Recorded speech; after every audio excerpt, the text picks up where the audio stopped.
Coba, udah masuk belum? Tadi barusan udah gue accept sih. Yang menang harus ikut live juga, Kak. Halo Jojo! Hari ini kita akan ngobrol-ngobrol bareng sama Joshua Suherman. Jojo, gimana bedanya jadi jomblo atau single sama sekarang udah punya istri? Paling kerasa sih sebenarnya sekarang ini ya. Sebenarnya agak-agak di luar ekspektasi sih. Kirain kalau nikah tuh pengeluaran makan tuh jadi lebih berkurang. Ternyata ya karena kan kayak pastilah lebih ngirit bla bla bla bla gitu, nggak banyak jajan. Nggak juga, ternyata kalau lo suka jajan kita akan jadi double. Belajar ini orang Surabaya ki mangane oke ya. Iya. Oh. Itu ngono gak enak. Jojo, apa kabar Jo? Baik kan, gimana kabarnya? Puji Tuhan sehat. Jo, ini kita lagi ada di sharing session. Nah, sharing session ini adalah mungkin untuk teman-teman yang baru aja muncul dari Instagramnya Jojo. Sharing session adalah live Instagram dari C2D News, di mana kita ngobrol-ngobrol sama personality yang menurut kita perjalanan hidupnya, begitu perjalanan karirnya itu layak untuk kita kulik. Mungkin wah, ya karena kan Joshua Suherman tuh dari zaman dulu, dari umur lu nyanyi dari umur berapa? Dari 3 tahun ya? 3 tahun. 3 tahun kan. Nyanyi dari umur 3 tahun. Dari penyanyi cilik udah gitu main film, kemudian stand up comedian, terus musisi juga. Dan mungkin yang mau gue tanyakan adalah transisi itu gak gampang, Jo. Gimana caranya lo transisi dari seseorang yang punya image penyanyi cilik, abis itu hilang bentar, terus lo muncul jadi musisi dulu, atau komika dulu, atau main film dulu? Jadi sebenarnya kalau nyanyi dan main film tuh udah dari kecil. Makanya dan sinetron ya, berakting pada umumnya udah dari kecil gitu, acting dan nyanyi. Yeah. Cuman memang ketika harus vakum di umur berapa ya? Mungkin umur 12 sampai 16 itu ya tanggung, remaja belum, anak-anak juga udah bukan gitu ya. Itu transisinya memang harus diakui sulit banget. Apalagi cowok ya. Maksudnya kalau cewek mungkin bisa di secara visual masih bisa diakalin dalam tanda kutip gitu. Maksudnya orang akan lebih mudah untuk mengidentifikasi sebagai orang dewasa gitu. Tapi kalau laki itu kayak lebih sulit lah gitu untuk bilang ke orang, gue udah bukan anak-anak lagi nih gitu. Jadi secara natural itu tumbuh sendiri karena banyak mulainya dari acting sih awalnya tuh. Begitu comeback tuh mulai dari acting dan mostly komedi gitu. Jadi ketika lewat komedi, orang tuh jadi lebih bisa menerima gitu, karena tertawa itu kan mencairkan kedinginan, kebekuan gitu ya. Jadi kayaknya dengan komedi aku justru lebih mudah untuk jelasin diri aku ke orang gitu. Tapi kalau misalkan tadi lu sempat bandingin penyanyi cilik perempuan sama penyanyi cilik laki-laki gitu. Mungkin kalau penyanyi cilik perempuan masa transisinya bisa lebih smooth, atau mungkin orang-orang masih bisa mengidentifikasi mereka dari, let's say, Eno deh. Iya.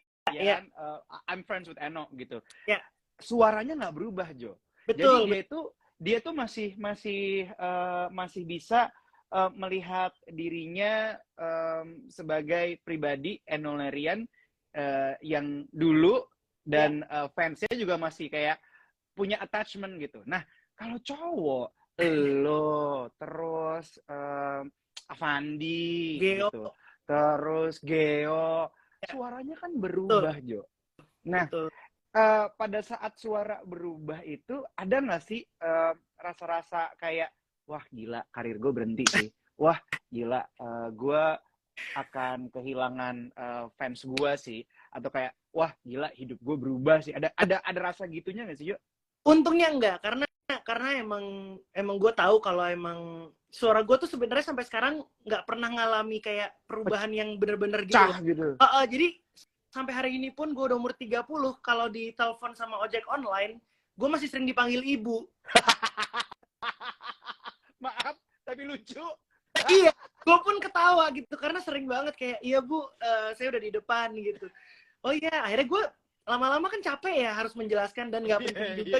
Gue kayak, oh ya udah aja Mas gitu. Nah, dalam kasus kayak Kak Eno gitu ya, siapa lagi, Tina Tun, let's say. Tina gitu, Tasya. Mungkin juga kayak itu benar, itu lebih mudah karena gue nggak bisa bilang mudah ya, tapi setidaknya dari mata gue lebih pasti, mulus ya lebih, gue ini kacamata gue pribadi secara subjektif, kok gue ngeliatnya jadi lebih smooth gitu. Nah, kalau misalnya di cowok, kita bisa lihatlah Justin Bieber aja, dia harus bertato sebadan, baru orang ngeh, oh lo bukan anak-anak lagi sih gitu. Bener. Gitu. Nah, gue baru tahun lalu, umur 29, kan jadi kayak agak gimana gitu, kesulitan waktu itu memang. Nah, tapi kasus berbeda dari Bondan ya, mungkin Bondan Prakoso begitu hilang, dia switch, dia langsung bikin band dan secara skill main bass dia keren banget aja gitu. Orang sampai itu gue akui. Dianya orang lebih concern sama musiknya gitu. Iya. Bondan dengan Fade to Black-nya menurut gue sukses sih bikin mengubah image dia dari penyanyi cilik sang lumba-lumba itu sampai akhirnya berarti dia tuh basisnya Fade to Black gitu. Dia bikin Fade to Black. Anyway, ini kita ngomongin soal karir kalian nih, penyanyi cilik di zaman itu, lo dan Bondan, Eno, trio Kwek, Tasya, Geo gitu, Saskia. Menurut lo sekarang ini tuh industri lagu anak-anak tuh gimana sih, Jo? Karena kalau zaman kita nih, gue masih bisa sebutin tadi tuh penyanyi cilik, lagunya apa aja.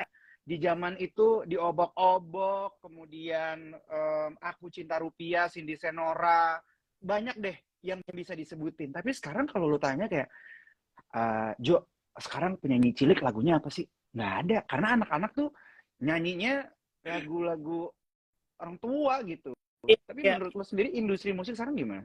Untuk lagu anak-anak ya, in particular.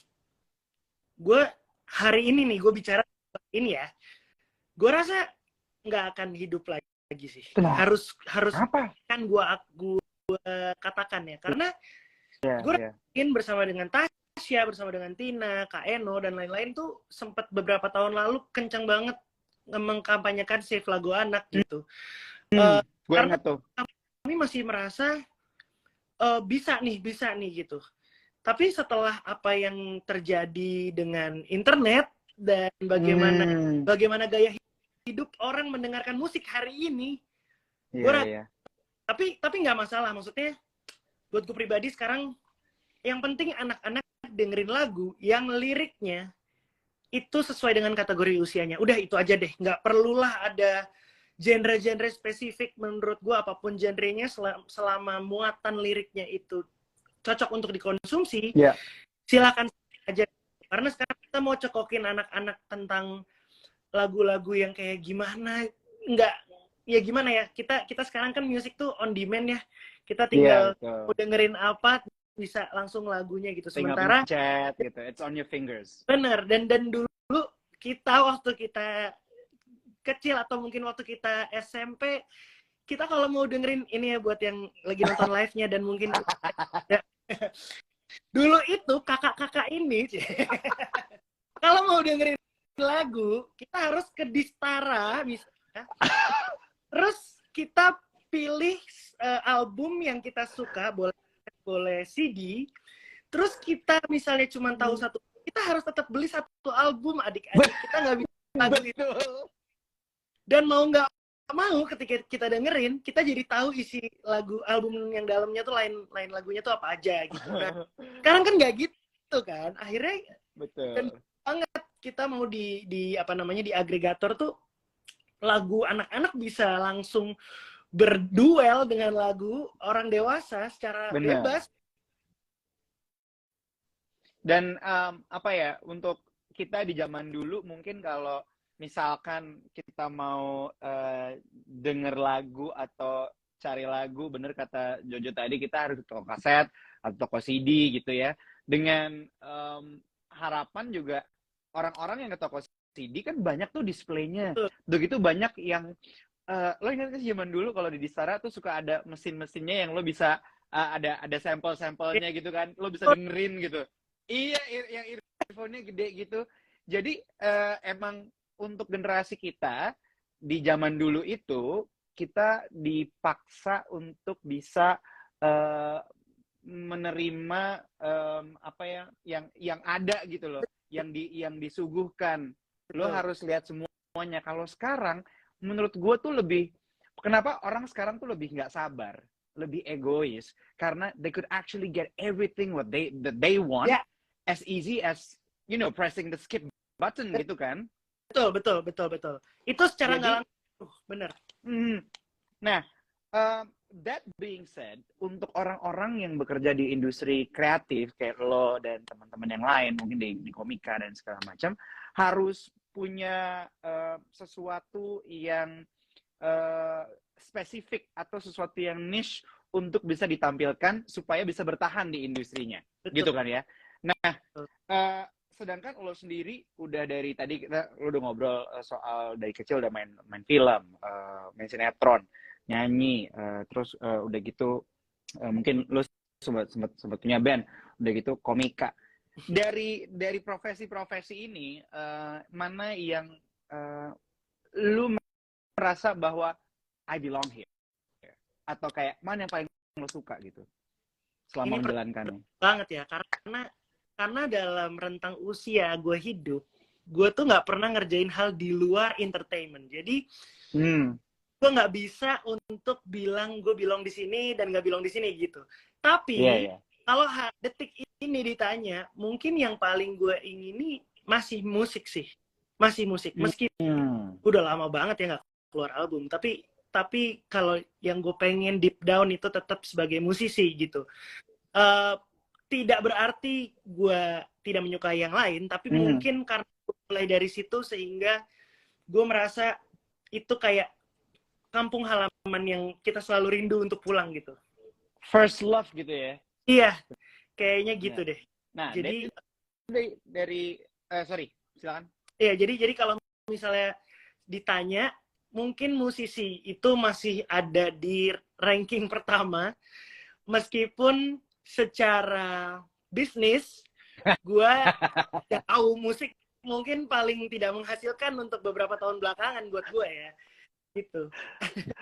Nah, untuk di hari-hari belakangan ini lo lebih dikenal sebagai komika ya, sebagai stand up comedian. Masing-masing stand up comedian juga punya stylenya sendiri-sendiri. Cuma kalau kita ngomong secara general si industri, tadi kita ngomong soal industri musik anak-anak. Sekarang kita beralih ke industri yang sekarang sedang lo geluti, industri stand up comedian. Menurut lo gimana pertumbuhannya, kemudian prospeknya gitu?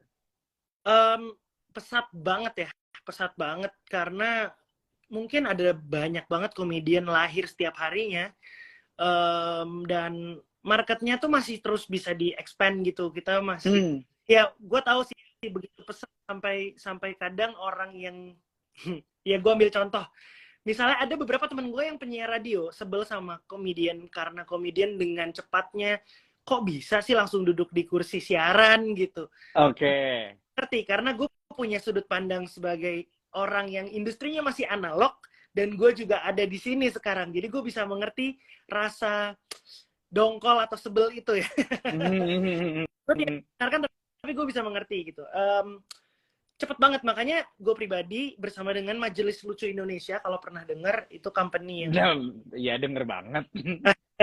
Itu company yang gue bersama dengan 4 partner gue bangun, itu terus pengen nge-push supaya komedian tuh harus bisa hidup dari komedinya gitu. Gue cukup sedih ketika pahlawan-pahlawan gue yang komedian itu di akhir hidupnya tuh harus bikin charity apa segala macem.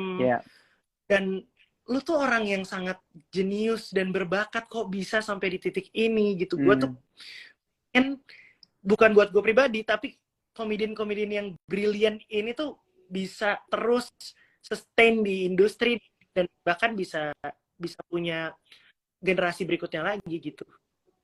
Nah, ngomongin soal stand up comedian dan juga industrinya, baru-baru ini kita sempat lihat, kita juga lihat Panji Pragiwaksono akhirnya memutuskan untuk gue mau tutup halaman gue berkarir di Indonesia, gue mau pindah ke Amerika. Menurut lo, apakah industri komedi, stand up comedy di Indonesia stylenya ini bisa dibawa ke luar Indonesia? Yang jelas jokes tiap negara tuh nggak bisa sama. Maksudnya even ditranslate. Ya, jujur kan? Gue setuju. Yang jelas itu. Tapi gue orang yang percaya Bang Panji nggak mungkin ngambil langkah seberani itu kalau dia nggak punya kalkulasi yang mantap gitu. Jadi selama beliau masih di Indonesia, gue sih belum pernah melihat dia stand up pakai bahasa Inggris ya. Iya, yeah. Gue stand up pakai bahasa Inggris ketika dari YouTube-nya aja gitu. Dan gue perhatiin dia berubah banget stylenya gitu, berubah banget. Akui itu di vlognya kalau nggak salah gue nontonnya, bahwa dia juga masih mengadaptasi bukan cuma selera humor tapi intonasi bicara gitu. Nggak tahu ya, bahkan kata dia di US pun antar kota gitu, mau dia di New York mau dia itu tuh udah beda lagi stylenya gitu. Jadi gue sangat mengapresiasi dan hats off untuk Panji Pragiwaksono yang berani ninggalin dia bangun di sini. Gue sih kalau di posisi dia, gue pasti orangnya main aman, nggak berani ngambil langkah segede itu.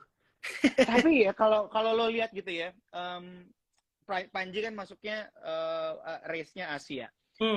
Banyak banget Asian di ranah stand up comedian di Amerika. Ada Ronnie Chieng, ada Joy Coy, ada I don't know, several other names gitu ya. Dan mereka masing-masing membawa keasiaannya itu loh. Joy Coy dengan Pinoy background-nya, dia sering banget bawa gimana nyokapnya ngomong. Ronnie Chieng dengan background Chinese Southeast Asian-nya. Nah, apakah budaya-budaya Indonesia bisa ditranslate ke dalam stand up comedy di Amerika menurut lo sebagai komika gitu ya? Yang pasti kalau memang itu mau terjadi harus dikasih common knowledge dulu gitu. Jadi orang tuh I see. Indonesia tuh gini, terus yang mau gue bahas tuh ini gitu. Jadi beda sama ya let's say Ronnie Chieng ya, dia bahas soal etnisnya. Mungkin dia nggak perlu di etnisnya tuh seperti apa budayanya, karena memang iya benar. Chinatown, budaya dari Tiongkok, orang Amerika udah lebih familiar gitu. Iya. Bang Panji mungkin adalah harus ekstra karena dia harus 2 kali menjelaskan gitu.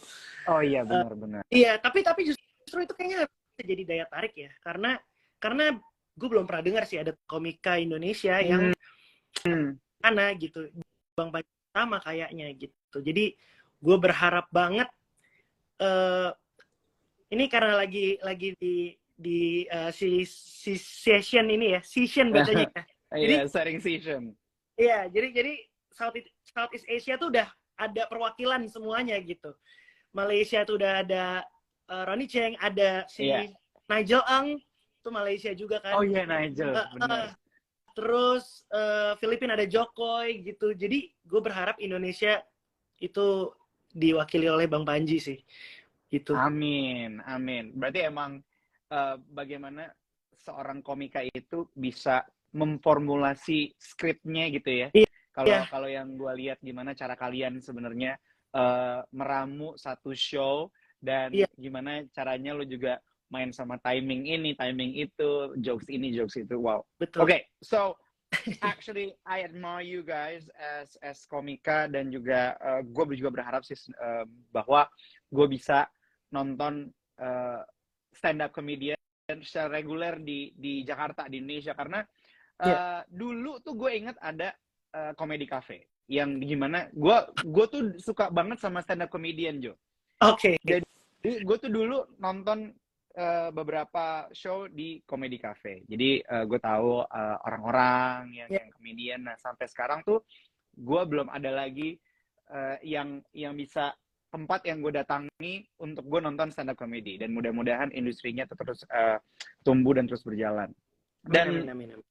Kalau misalkan kita juga lihat nih dari Instagram lo gitu ya, selain memang sebagai komika, terus pasti tadi lo bilang first love lo adalah musik.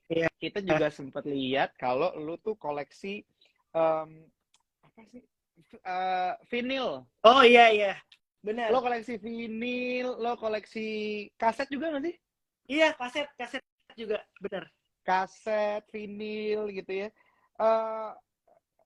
Kenapa justru lo sukanya koleksi kaset sama vinil? Kan sekarang ada Spotify, Apple Music, ada Joox. Ada jawaban serius dan bercandanya. Jawaban bercanda mungkin karena sebagai musisi gue sukses di era kaset, jadi gue nggak mau move on dari jadi gue kayak grumpy banget sama perubahan teknologi gitu. Nggak tahu ya, mungkin karena gue dari kecil terbiasa di mobil dan lain-lain tuh dengerin kaset, sehingga ada rasa yang kurang ketika mendengarkan musik tapi nggak bisa baca thanks to-nya, nggak bisa dipegang. Iya, bener.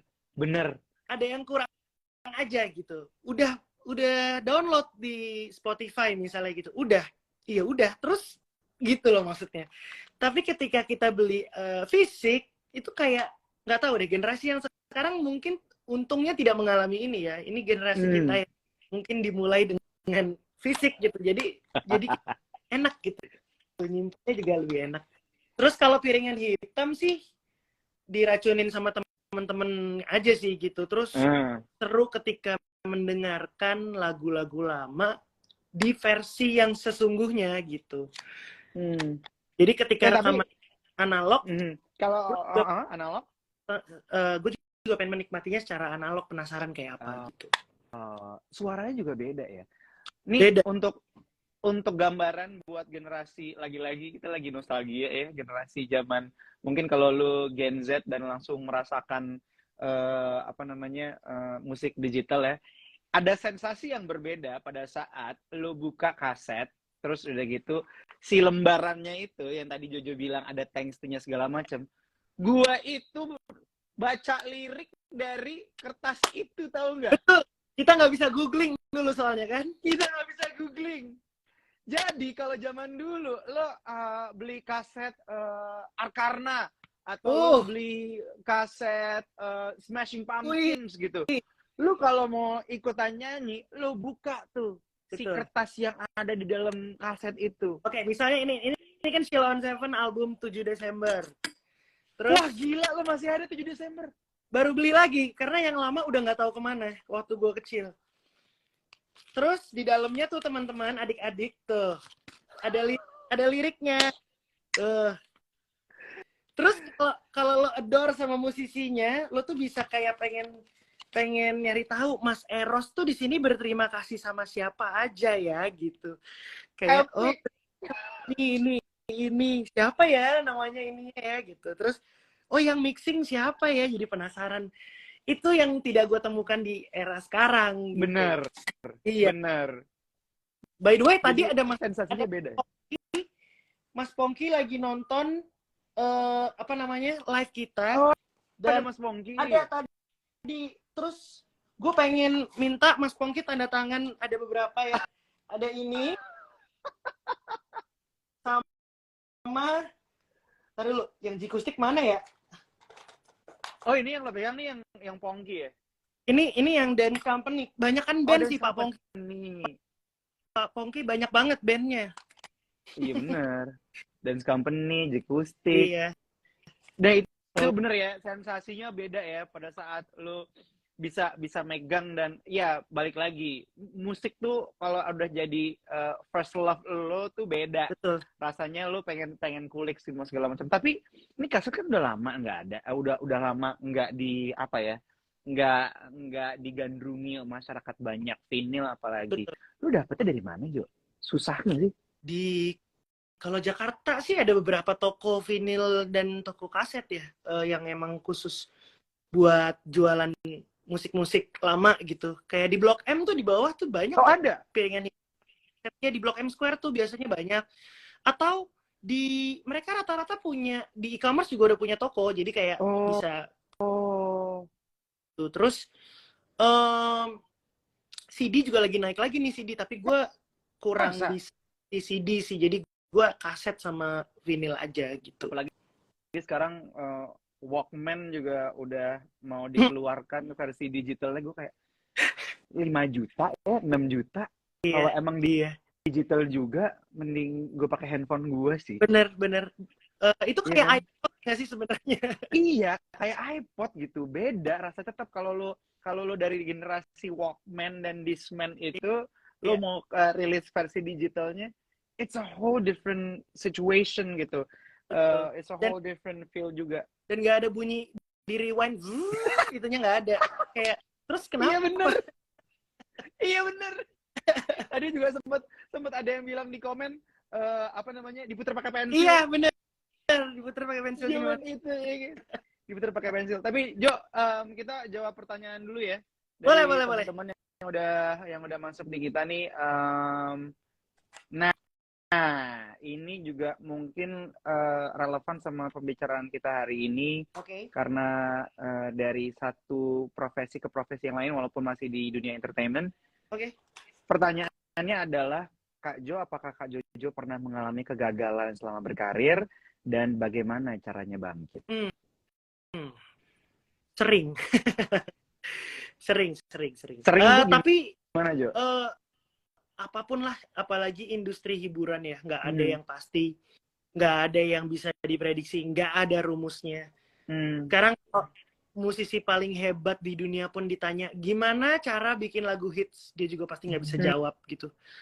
Jadi nggak ada yang pasti di industri yang bukan eksak ini gitu. Jadi gagal tuh udah resiko gitu, udah pasti gagal, udah tinggal seberapa sering dan gimana bounce back-nya aja gitu. Kalau gue pribadi, karena dari awal sudah siap untuk tidak achieve gitu ya, misalnya ada risiko itu, jadi gue juga nggak terlalu sakit hati. Kecewa pasti kecewa, tapi gue juga nggak terlalu patah hati terus kemudian berhenti gitu aja sih.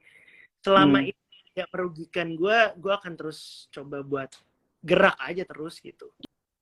Oke, terus nih ada pertanyaan, Jo, kalau boleh tahu pandangan lo terhadap gaya dan industri musik saat ini gimana? Industri musik saat ini sebenarnya adalah industri musik paling tepat buat semua orang yang mau berkarya gitu, karena bebas banget lo boleh upload apa. Iya benar. Ya tapi resikonya adalah karena bebas sehingga persaingannya juga semakin lebar gitu. Tapi jalanin aja dulu, nggak usah mikir yang terlalu jauh. Pelan-pelan, kalau lo suka ngelakuinnya, lakuin lagi. Lakuin karena suka, jangan karena sesuatu datang balik gitu. Karena ketika nanti itu belum datang balik, lo nya nggak suka, lo akan murung. Atau gitu sih. Jadi kutu loncat gitu ya. Gue satu nggak bisa, gue coba lagi gitu yang lain gitu, pindah gitu. Jadi fokusnya juga nggak terpusat gitu ya. Oke, sekarang nih, benar ya. Wah, Jo, gimana perasaannya sampai sekarang Jojo kecil masih suka dijadiin meme? Perasaannya sedih karena nggak dapet royalti apa-apa dari meme. Meme tuh nggak ada copyright. Iya bener sih, tapi juga itu membantu untuk tetap menempatkan Joshua Suherman di publik gitu ya. Iya. Oke, kita cari lagi. Gue bercanda, maksudnya ya nggak ada sakit hati sama sekali sih, ketawa-ketawa aja. gitu. Nah, nih ada lagi, bentar. Nah, ini juga menarik. Joshua, ada rencana nggak besok anaknya dijadiin Joshua Junior penyanyi cilik? Nggak rencana sih, karena ya kalau memang suatu hari punya anak, terserah dia aja sih mau jadi apa. Pokoknya jangan jadi orang jahat aja. Tapi ada nggak sih apa namanya pikiran-pikiran bahwa this is what I'm familiar with, this is the industry or the world that I'm familiar with, that I saw fit, then my children might like it, or my children might have the same life as I do, something like that. Gini, untuk mengenalkan musik itu pasti, itu udah pasti, karena apapun lah art ya akan dikenalin, karena itu berguna untuk dia dalam bidang apapun nanti suatu hari dia bekerja. Mungkin lagulah yang akan menyelamatkan dia ketika dia stres di kantor pengacara, kalau dia jadi pengacara. Yes. Mungkin lah yang akan jadi penguat dia ketika dia stres jadi dokter, nggak tahu. Tapi gue akan coba kenalin yang pasti ini akan berguna apapun profesimu nanti, nak, gitu sih. Jadi dengarkanlah musik ini, nak, gitu ya. Jadi karena gue familiar, betul, gue akan kenalin, tapi tidak membuat dinding supaya dia di situ-situ aja gitu. Yeah. That's quite a wise thing. Ini ada lagi mana ya? Tadi sorry, ada juga kenapa dia harus punya taste musik yang bagus. Kalau dia cowok, supaya dia gampang ngegebet cewek. Jadi supaya kamu kalau lagi PDKT nggak malu-maluin, nak, di mobil berdua sama pacarmu tuh bagus loh. Pembekalan itu sudah dipersiapkan.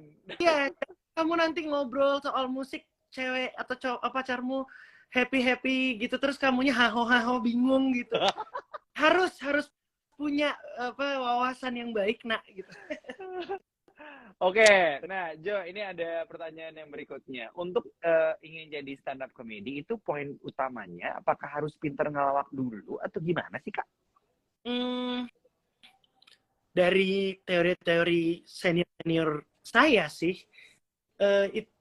komedi itu bisa dipelajari. Jadi ini bukan soal bakat gitu. Jadi lucu tuh ada caranya gitu. Jadi kayaknya selama mencoba dan rajin menulis dan rajin peka sama hal-hal di sekitar, kayaknya bisa-bisa aja sih. Nggak harus lucu juga. Karena banyak stand up comedian yang gue kagumi, di tongkrongannya pun biasa aja, nggak yang ngelucu gimana gitu. Jadi memang itu buah pikiran sih. Jadi nantinya akan disampaikan di atas panggung dalam bentuk yang beraneka ragam. Ada yang sebagai nerd, ngomongnya kayak ada yang kayak di tongkrongan santai banget. Marcel Widianto itu kan benar-benar panggung ngebawain materinya gitu.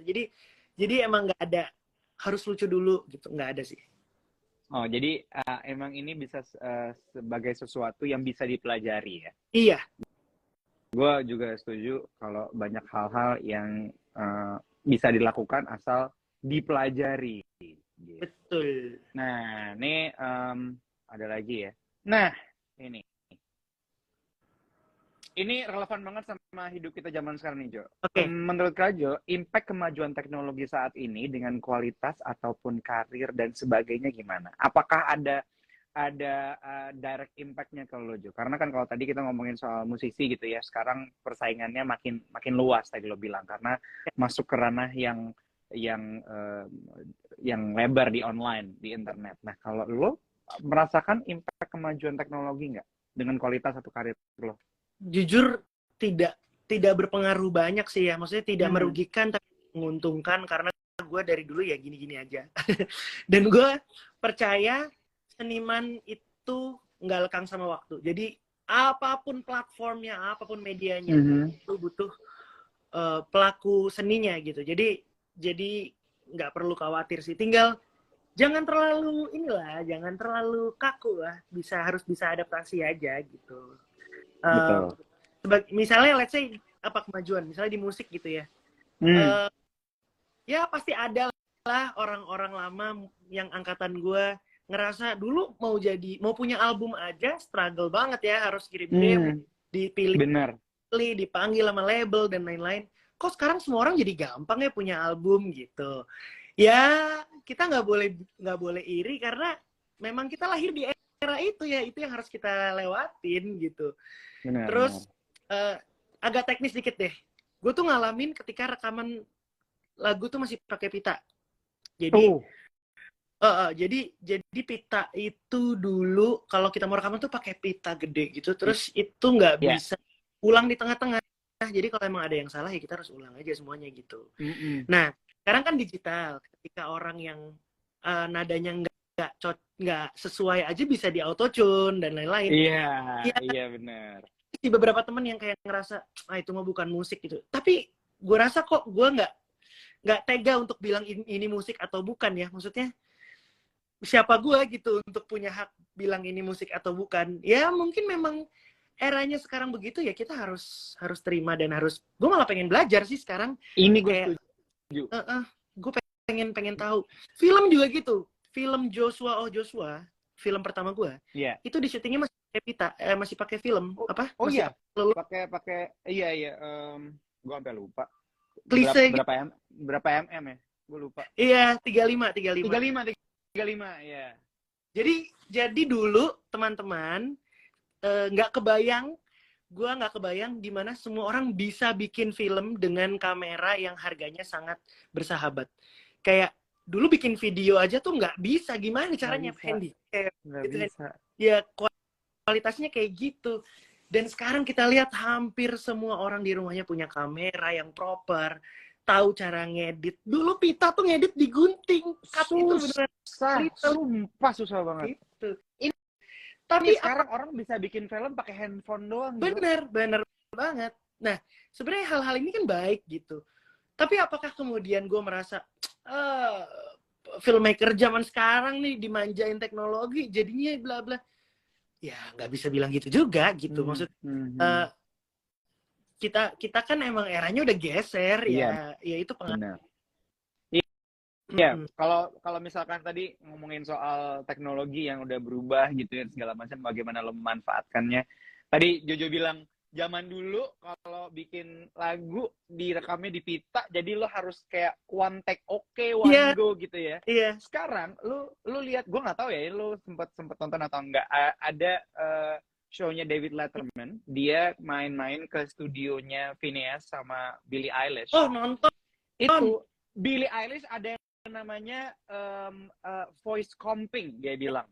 Jadi dia itu take satu lagu berkali-kali dan dia bilang paling enggak dalam satu take itu ada yang bisa dipakai. Jadi dia bisa kayak motong cuman 2 kalimat dia potong, 1 kalimat dia potong, 1 kalimat dia potong, semua disatuin itu jadi lagu. Iya, benar itu banget. Kan bagaimana caranya lo memanfaatkan teknologi for your own good gitu ya. Iya. Benar. Jadi jangan lo merasa dikalahkan sama teknologi gitu ya. Iya.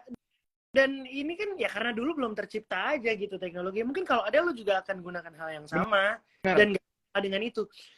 Gue pernah nonton ngebedah track by tracknya Bohemian Rhapsody. Itu, terus? Itu masih pakai pita dan Freddie Mercury dengan jeniusnya nge-layer vokalnya sampai banyak banget.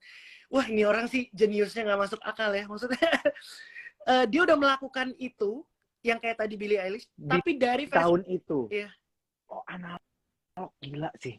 Wah, gila. Wah, itu sih that's a labor ya. That's a labor bener-bener kayak wow. Tapi oke. Ini yang mau gue tanyakan juga dari sudut pandang lo sebagai musisi gitu ya. Tadi ngomongin soal autotune. Ada beberapa genre musik yang mengandalkan autotune. Menurut lo apakah itu juga mempengaruhi kualitas musisi, Jo? Gue gue bukan gimana ya, gini gue suka musisi yang bagus dalam menciptakan nada dari kepala. Jadi gue tidak bisa melakukan skill gitar kayak Joe Satriani gitu. Gue kagum, tapi gue nggak bisa ngelakuin itu. Jadi akhirnya gue bisa dengerin yang jelimet sampai yang simple kayak Oasis gitu, yang yang semua orang bisa dengan mudahnya main gitar dan nyanyi gitu. Jadi dengan adanya auto tune, gue nggak masalah dia bisa nyanyi beneran atau enggak, karena nggak semua musisi itu adalah performer gitu. Emang ada yang aja di studio dia bikin musik, terus kita dengerin musiknya, bisa kita nilai dari situ. Dan kalau itu enak, ya selesai, nggak apa-apa gitu.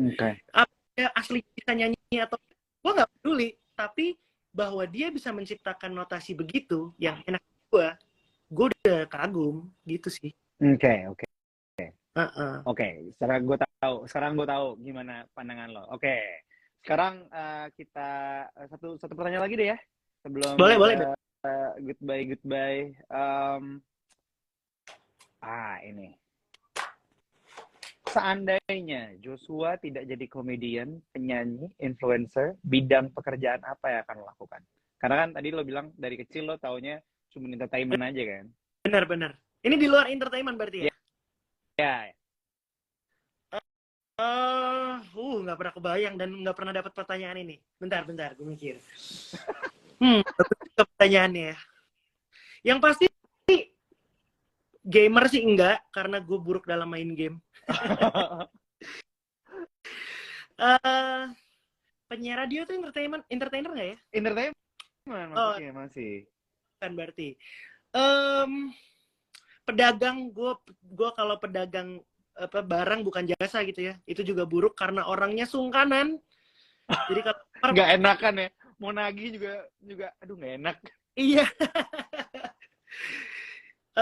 Jadi dokter, gue orangnya ceroboh, nggak teliti, pasti enggak. Apa lagi? Jadi lawyer, gue orangnya nggak tegas, pasti sulit jadi lawyer. Gue tahu, gue akan jadi ini, manajer band. Tetap nggak bisa keluar dari entertainment world. Iya ya, tetap nyerempet. Tetap nyerempet, nggak mungkin jadi polisi gitu aja, tentara gitu. Gue push up aja nggak kuat, Hans, ya ampun. Aku nih.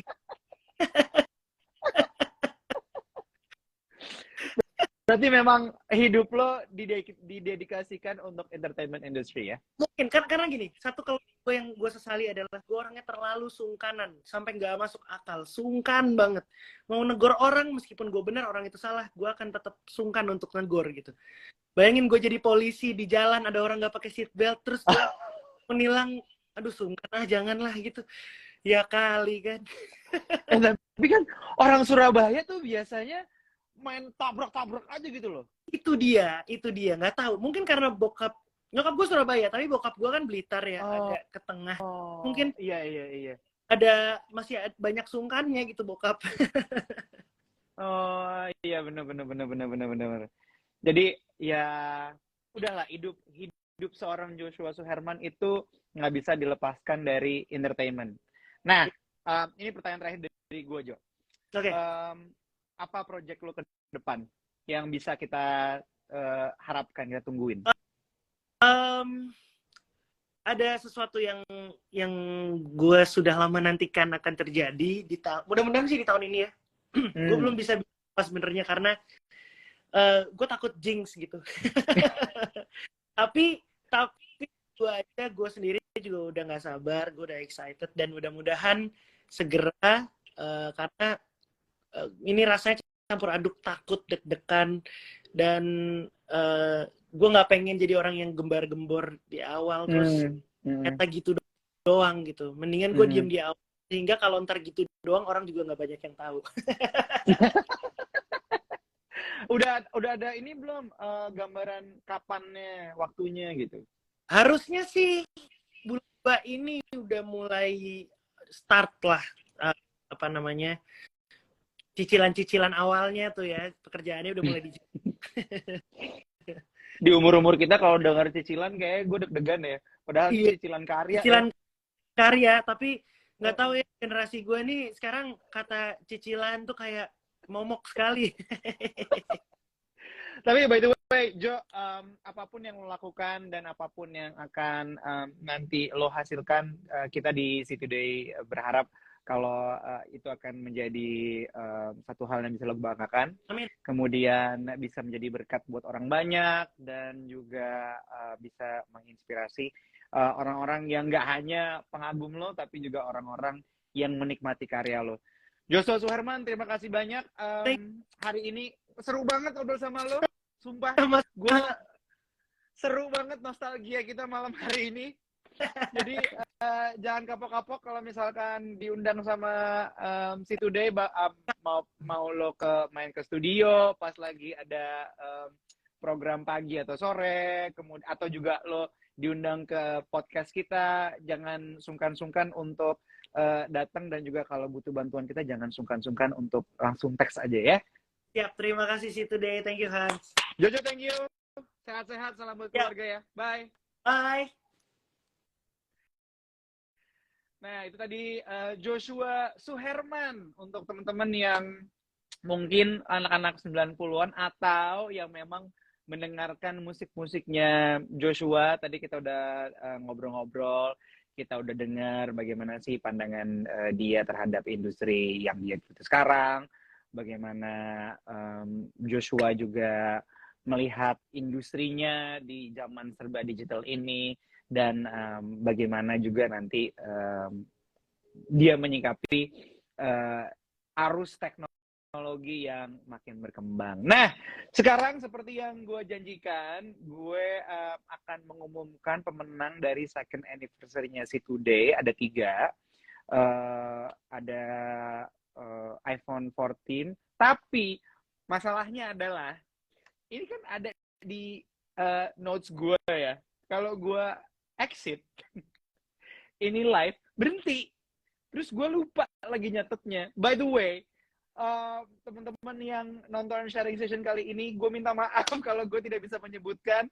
Nanti akan diumumkan lewat ini ya, lewat Instastory ataupun juga feed, ataupun nanti gimana caranya lah tim dari tim digitalnya si Today News. Gue minta maaf, gue nggak bisa ngumumin karena kalau gue cari nama pemenangnya, live-nya berhenti, live-nya mati gitu ya. Oke, nanti akan diumumkan by Instastory ataupun juga di feed. Teman-teman tungguin aja, di follow @citodaynews, dan bisa langsung dicek aja kalau misalkan nama kamu yang muncul. Bisa langsung di DM ataupun nanti tim dari tim digitalnya si Today akan hubungin kalian lewat DM ya. Kalau gitu teman-teman, terima kasih banyak yang udah nontonin kita ngobrol dan bernostalgia malam hari ini. Jangan lupa untuk saksiin terus sharing session setiap hari dari jam 7 sampai ya mentok jam 8 lah ya kalau obrolan seru. Dan juga gue harapin semoga kalian terus sehat-sehat. Kalau gitu Hans Lango pamit. Terima kasih banyak. Have a good night.